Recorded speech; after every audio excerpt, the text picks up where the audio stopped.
The Italian Wine Podcast presents The Jumbo Shrimp Guide to Italian Wine, a new book for curious wine lovers, narrated in weekly installments.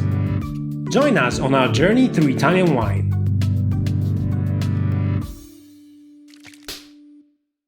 Hello and welcome to another installment of the Jumbo Shrimp Guide to Italian Wine, presented by the Italian Wine Podcast. As always, my name is Joy Livingston, your narrator for this series. The Jumbo Shrimp Guide to Italian Wine is intended as a quick, light-hearted crash course on Italian wine. The material provides a great opportunity for serious wine scholars to refresh on the basics or to use as a reference. At the same time, we hope to bring new fans of Italian wine up to speed. If you're wondering how to get a copy of the book, the Kindle version is available on Amazon, and the paperback is available from positivepress.net. We'll also send you a complimentary paperback copy if you donate any amount to the Italian Wine Podcast while supplies last. Find details at italianwinepodcast.com or on our social media channels. Our topic this week is Drink and Dress to Impress. So pour yourself a glass, sit back, relax, and join this journey through Italian wine. Drink and dress to impress. If there are two things the Italians, arguably, know how to do better than anyone else in the world, it's dress well and drink well. However, what many people don't realize is that these two things are often inextricably linked. In this chapter, we thought it would be fun to show those Italian wineries that are owned by fashion moguls. After all, if you dress to impress, you might as well accessorize the ensemble with a suitably paired glass of wine. The Ferragamo family, Il Borro and Castiglione del Bosco. Having made the family name thanks to their handmade leather shoes, the Ferragamo brothers set out to try their hand, or feet, at wine. In 1993, Ferruccio Ferragamo bought Il Borro, an idyllic estate nestled in the heart of Tuscany. For more than a decade, the family worked on restoring the land and the villa to its original pre-World War II glory, and in 2007, the winery finally opened. Today, it produces 6 different wines from not only the classic French varieties of Merlot, Petit Verdot, Cabernet Sauvignon, and Chardonnay, but also Sangiovese. However, what many might find surprising is that their flagship wine, Alessandro dal Borro, is actually 100% Syrah. Not content with success, thanks to shoes and now Syrah, Massimo Ferragamo, Ferruccio's brother and CEO of the family operations in the USA, also succumbed to the desire to pursue wine. Following his brother's footsteps, he purchased an 800-year-old, 4,300-acre estate in 2003. Also in Tuscany, Castiglione del Bosco is not only one of the region's largest estates, it is also one of the star players, producing critically acclaimed Brunello di Montalcino DOCG wines. Roberto Cavalli, Tenuta degli Dei. World-famous stylist Roberto Cavalli and his son Tommaso take their wines as seriously as they take their fashion, which is why, when they planted their Tenuta degli Dei estate in the heart of the Chianti Classico region of Tuscany, they enlisted the help of renowned enologist Carlo Ferini.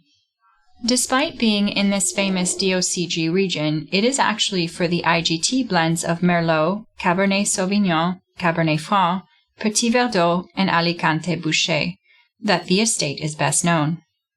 Whilst Tommaso never truly wanted to follow his father into fashion, the wines haven't quite managed to escape the stylistic touch of a fashionista, with a special Cavalli selection, which, for each vintage, includes a different Roberto Cavalli design.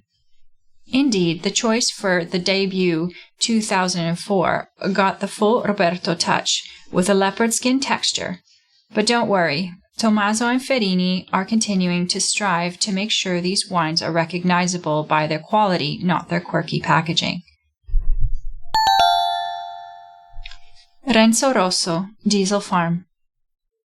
Situated in the hills of Marostica, in the Veneto, is the somewhat intriguingly named Diesel Farm. The winery becomes more intuitive when you realize that it is the brainchild of Renzo Rosso, founder of the Diesel fashion house. He owns 100 hectares of south-facing vineyards occupied with Merlot, Cabernet Sauvignon, Chardonnay, and Pinot Nero. These last two are particularly interesting because his limestone soils give him the perfect opportunity for the production of his sparkling wine, which is elegantly named Bolle di Rosso. All the wines are presented in simple black bottles that mirror the slightly industrial style of the fashion brand. And yet, the wines themselves are anything but industrial. With Rosso and his team, they adhere to strict organic principles and artisanal production methods. Famiglia Marzotto, Santa Margherita. There has long been an historical connection between wool and wine, with the Venetians using wine as a trading tool in order to secure wool and dyes. Perhaps textile magnates Marzotto were aware of this when they flexed their industrious muscles and expanded into agriculture. In 1935, Gaetano Marzotto purchased 1,000 hectares of perfect land in the Veneto and soon began producing not only wines but other products under a brand name chosen to immortalize his beloved companion, Margherita Lampertico Marzotto. Thus, Santa Margherita was born.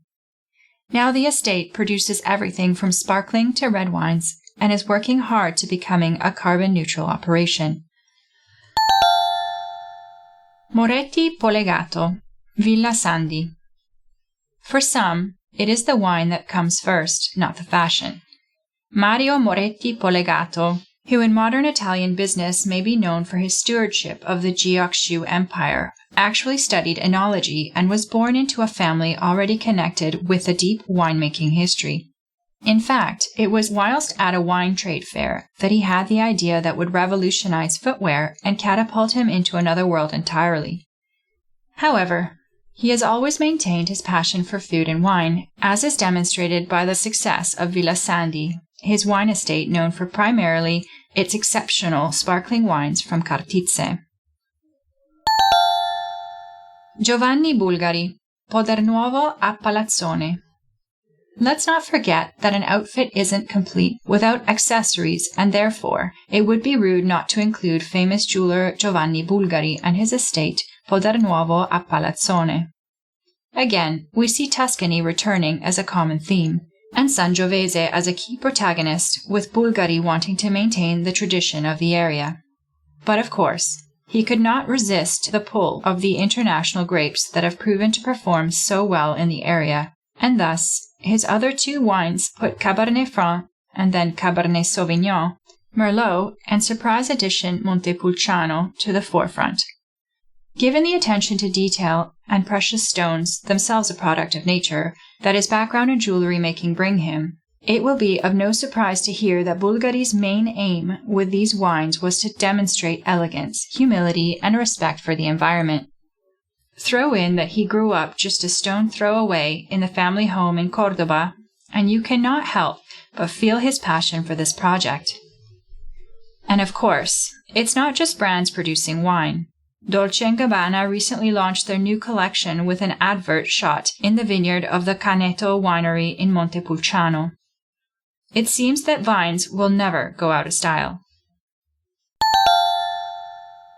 Wines to try. Vernaccia. Vernaccia is a name given to a large collection of grapes scattered all over Italy. One of the most important is Vernaccia di San Gimignano. It takes its name from San Gimignano, a medieval hilltop located in Tuscany that was awarded the first DOC wine in Italy, that is now a DOCG. Tasting note. The unoaked version of this wine is pale yellow in color, sometimes with green tinges. Clean, fresh versions have lemon zest and sage, with hints of almond at the end. Most styles that can be found are still dry white. Riserva versions may be oaked, with hints of vanilla, and can be balanced. Exceptional examples of wines are found that utilize lees aging to soften the acidity and give complexity in body. Canaiolo. This used to be the main Chianti grape back in the 16th century. Now, it plays a marginal role in the Tuscan blend. It shouldn't be confused with Canaiolo Nero in Umbria. These are colorinos, or the Canaiolo in northwestern Lazio. Tuscany is the spotlight for this grape variety.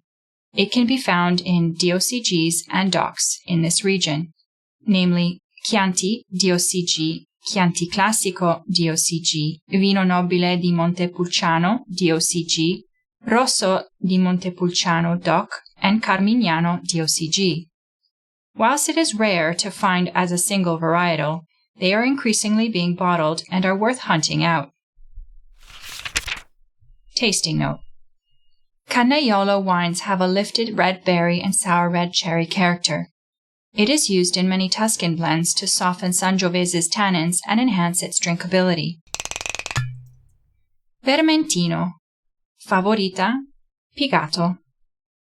Though officially listed as 3 separate varieties, Vermentino, Favorita, and Pigato are genetically a single variety. They are also known around the world by various synonyms.